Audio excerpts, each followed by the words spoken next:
Assalamualaikum warahmatullahi wabarakatuh. Perkenalkan, nama saya Grio Evan. Dengan dibuatnya video ini, tentu saya ingin memenuhi nilai tugas 1 dari mata kuliah Sistem Perencanaan, Pemrograman, dan Penganggaran.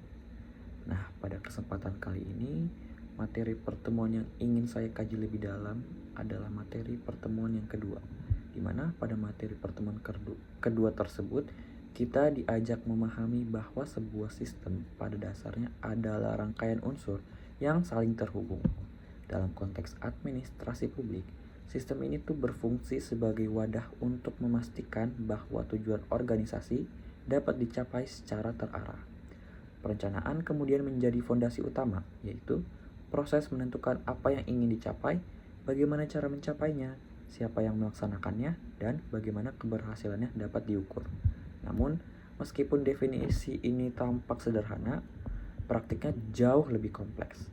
Hubungan antar komponen dalam birokrasi seringkali tidak berjalan harmonis karena ego sektoral, lemahnya koordinasi, hingga intervensi kepentingan politik. Nah, artinya, sistem yang ideal tidak otomatis menghasilkan proses perencanaan yang berkualitas. Perencanaan juga dianggap penting karena masa depan kan pasti penuh ketidakpastian.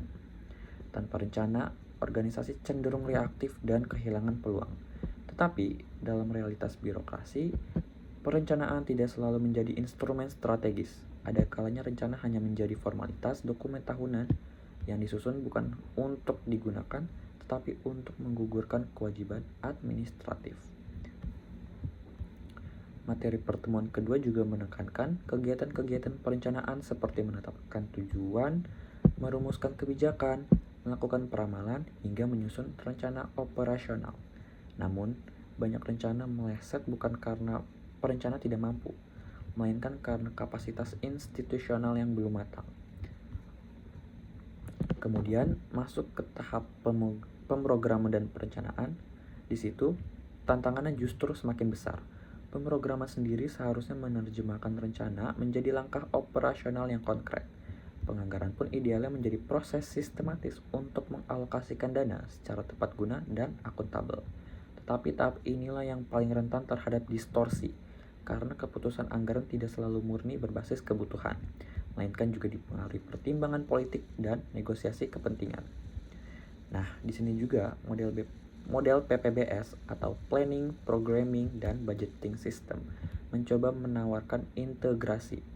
PPBS tersebut menekankan bahwa perencanaan, pemrograman, dan penganggaran harus saling terkait dan tidak boleh berjalan sendiri-sendiri. Secara teori, PPBS justru sangat ideal karena meningkatkan efisiensi, transparansi, dan akuntabilitas.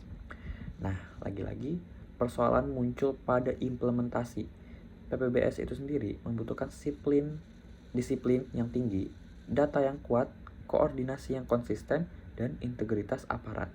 Dalam praktik, identifikasi kebutuhan bisa bias. Nah, pengeluarannya tidak benar-benar dikendalikan, dan struktur finansial tidak selalu dirancang berbasis analisis jangka panjang.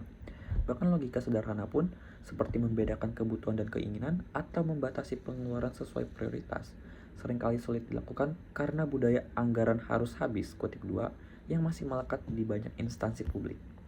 Secara keseluruhan, materi pada pertemuan kedua tersebut menunjukkan bahwa administrasi publik memiliki perangkat konseptual yang kuat untuk mengelola rencana dan anggaran. Namun, keberhasilan sebenarnya tidak terletak pada kedalaman konsep, melainkan pada kapasitas birokrasi untuk menerapkan konsep tersebut secara konsisten dan bebas intervensi. Dengan kata lain, tantangan kita bukan kekurangan teori tetapi kurangnya budaya institusional yang mampu menghidupkan teori tersebut dalam praktik. Dan selama gap antara rancangan dan kenyataan ini belum terjembatani, kualitas perencanaan, pemrograman, dan penganggaran akan terus menghadapi hambatan dalam mencapai tujuan publik secara efektif. Itu saja yang bisa saya kaji terkait materi pertemuan yang kedua. Mohon maaf apabila banyak sekali kesalahan dan kekurangan saya dalam menjelaskan atau mempresentasikan. Sekian, terima kasih.